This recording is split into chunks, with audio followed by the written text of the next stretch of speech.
부자들이 절대 돈 쓰지 않는 5가지 항목. 부자들이 어떻게 돈을 관리하고 소비하는지에 대한 통찰력은 많은 사람들의 관심을 끄는 주제입니다. 흔히 사람들은 부자들이 호화로운 생활을 하며 마음껏 돈을 쓴다고 생각하지만 실제로는 그렇지 않은 경우가 많습니다. 진정한 부자들은 돈에 대한 특별한 관점과 습관을 가지고 있으며 그것이 바로 그들이 부를 축적하고 유지할 수 있는 비결 중 하나입니다. 부자들은 단순히 많은 돈을 버는 것을 넘어서 그 자산을 어떻게 관리하고 지출하는지에 대한 명확한 원칙을 가지고 있습니다.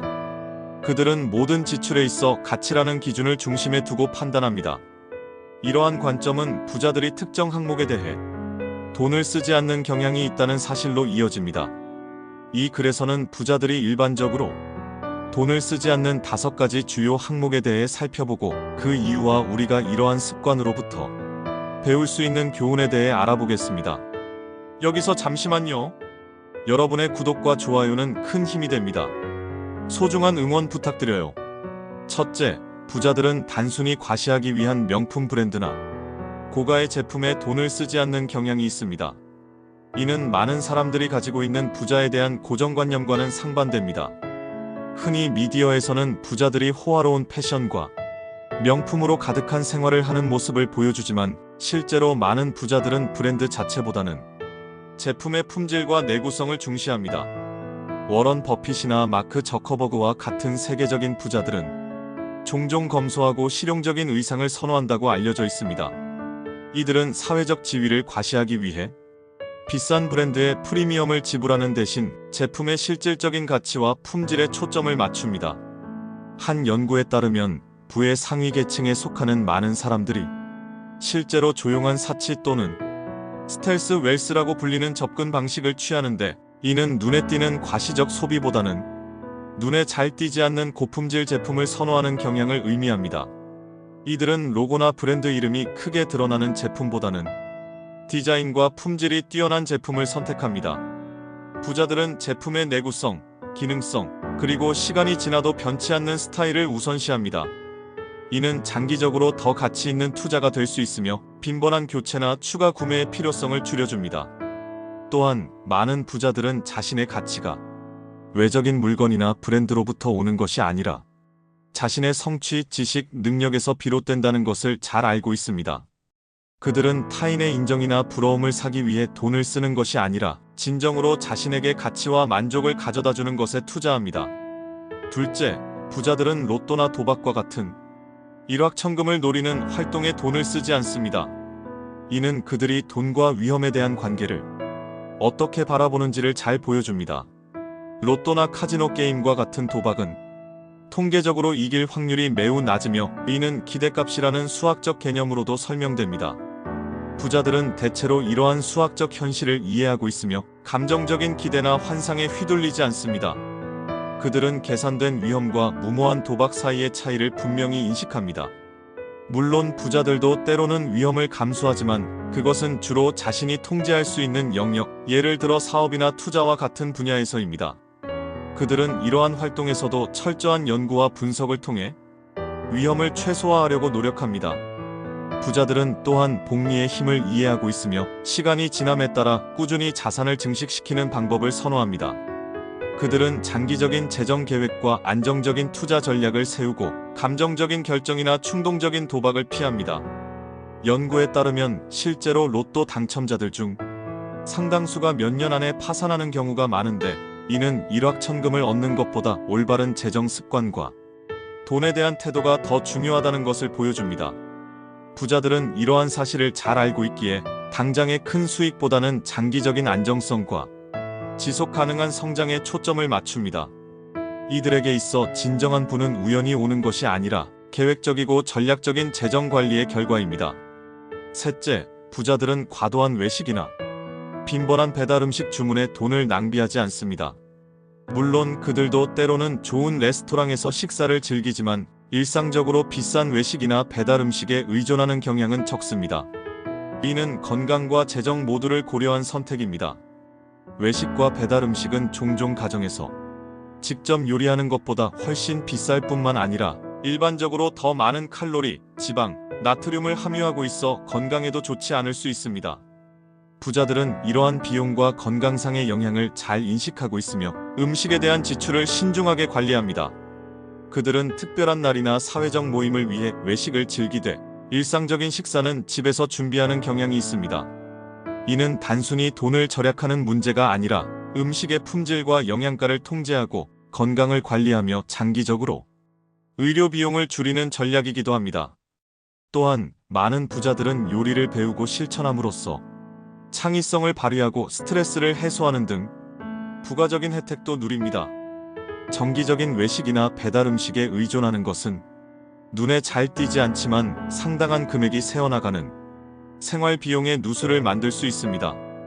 예를 들어 매일 15,000원의 점심을 외식으로 해결한다면 한 달이면 약 45만원, 1년이면 540만원이라는 상당한 금액이 됩니다. 이 금액을 투자하거나 더 가치 있는 경험이나 자산에 사용한다면 장기적으로 훨씬 더 큰 혜택을 누릴 수 있습니다. 부자들은 이러한 작은 누수가 시간이 지남에 따라 어떻게 큰 차이를 만들어내는지 이해하고 있으며 따라서 일상적인 소비 습관에도 세심한 주의를 기울입니다. 넷째, 부자들은 단순히 최신이라는 이유만으로 새로운 전자기기나 기술 제품을 구매하지 않습니다. 그들은 새로운 스마트폰, 태블릿, 노트북이나 기타 전자제품을 구매할 때 정말 이것이 필요한가? 라는 질문을 먼저 던집니다. 현대 사회에서는 끊임없이 새로운 모델과 업그레이드된 버전의 전자기기가 출시되고 있으며 많은 소비자들이 최신 트렌드를 따라가기 위해 완벽하게 작동하는 기존 기기를 교체하곤 합니다. 그러나 부자들은 종종 이러한 소비 트렌드에 휘둘리지 않고 실용성과 필요성을 기준으로 구매 결정을 내립니다. 그들은 새로운 기술이 자신의 생활이나 업무에 실질적인 개선을 가져올 때만 투자합니다. 때로는 최신 모델보다 한두 세대 이전의 모델이 가격 대비 성능이 더 좋은 경우도 많습니다. 또한 많은 부자들은 전자기기가 급격하게 가치가 하락하는 자산이라는 점을 이해하고 있습니다. 새 차나 새 전자제품은 구매 직후부터 가치가 급격히 떨어지기 시작합니다. 부자들은 이러한 감가상각을 고려하여 가능한 한 오래 사용할 수 있는 품질 좋은 제품을 선택하는 경향이 있습니다. 또한 그들은 전자기기가 환경에 미치는 영향도 인식하고 있으며 지속 가능한 소비를 중요시하는 경우가 많습니다. 새로운 전자기기의 생산은 상당한 자원을 소비하고 환경 오염을 일으킬 수 있기 때문입니다. 이러한 접근 방식은 단순히 돈을 절약하는 것을 넘어서 더 의식적이고 지속 가능한 소비 패턴을 반영합니다.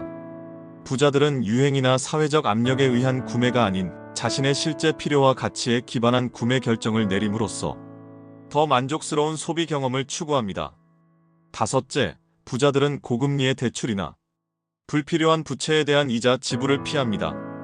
그들은 돈이 돈을 벌어야 한다는 원칙을 깊이 이해하고 있으며 그 반대인 돈이 돈을 잃게 하는 상황을 경계합니다. 고금리 신용카드 부채, 소비자 대출, 할부 구매 등은 장기적으로 재정적 성장을 저해할 수 있는 요소들입니다. 부자들은 되도록이면 이러한 형태의 부채를 피하고 현금으로 구매하거나 필요한 금액을 미리 저축한 후 구매하는 것을 선호합니다. 물론 모든 부채가 나쁜 것은 아닙니다.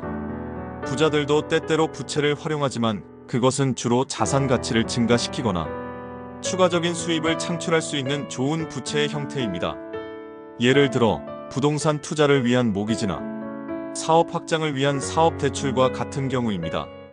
이러한 부채는 시간이 지남에 따라 더 큰 가치나 수입을 창출할 가능성이 있습니다.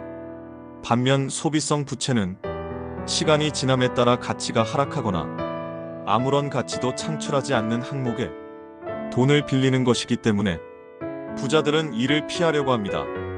복리의 원리는 투자에서도 적용되지만 부채에서도 똑같이 적용됩니다. 고금리 부채는 시간이 지남에 따라 원금을 훨씬 초과하는 이자를 지불하게 만들어 재정적 자유를 제한하고 부의 축적을 방해합니다. 부자들은 이러한 함정을 잘 인식하고 있으며 이자 지불 대신 투자와 자산 증식에 초점을 맞춥니다. 그들은 재정적 자유의 핵심이 높은 이자율의 부채로부터 자유로워지는 것이라는 점을 이해하고 있습니다. 많은 자수성가한 부자들은 처음에는 부채로부터 자유로워지는 것을 우선순위로 삼았으며 이를 통해 재정적 안정의 기반을 마련했습니다. 부자들이 돈을 쓰지 않는 이러한 5가지 항목은 단순히 돈을 아끼는 것을 넘어서 그들의 가치관과 장기적인 재정 철학을 반영합니다. 그들은 소비에 있어서 가치를 최우선으로 고려하며 단기적인 만족이나 사회적 인정보다는 장기적인 재정 안정과 진정한 만족을 추구합니다. 부자들의 이러한 접근 방식에서 우리가 배울 수 있는 중요한 교훈은 부는 얼마나 많이 버느냐가 아니라 얼마나 현명하게 관리하느냐에 달려있다는 점입니다. 부자들은 소득 수준과 상관없이 항상 지출보다 적게 쓰는 습관을 가지고 있으며 이는 재정적 자유를 향한 첫 번째 단계입니다. 그들은 또한 모든 구매 결정에 있어 감정이나 충동이 아닌 이성과 가치에 기반한 판단을 내리려고 노력합니다. 이러한 접근 방식은 누구나 적용할 수 있는 보편적인 원칙입니다. 소득 수준에 상관없이 현명한 소비 습관과 재정 관리는 더 안정적이고 풍요로운 재정적 미래를 향한 길을 열어줄 수 있습니다. 부자의 소비 습관을 따라하는 것이 반드시 부자가 되는 지름길은 아닐지라도 이러한 원칙들을 일상생활에 적용함으로써 우리는 더 건강한 재정 상태로 나아갈 수 있습니다.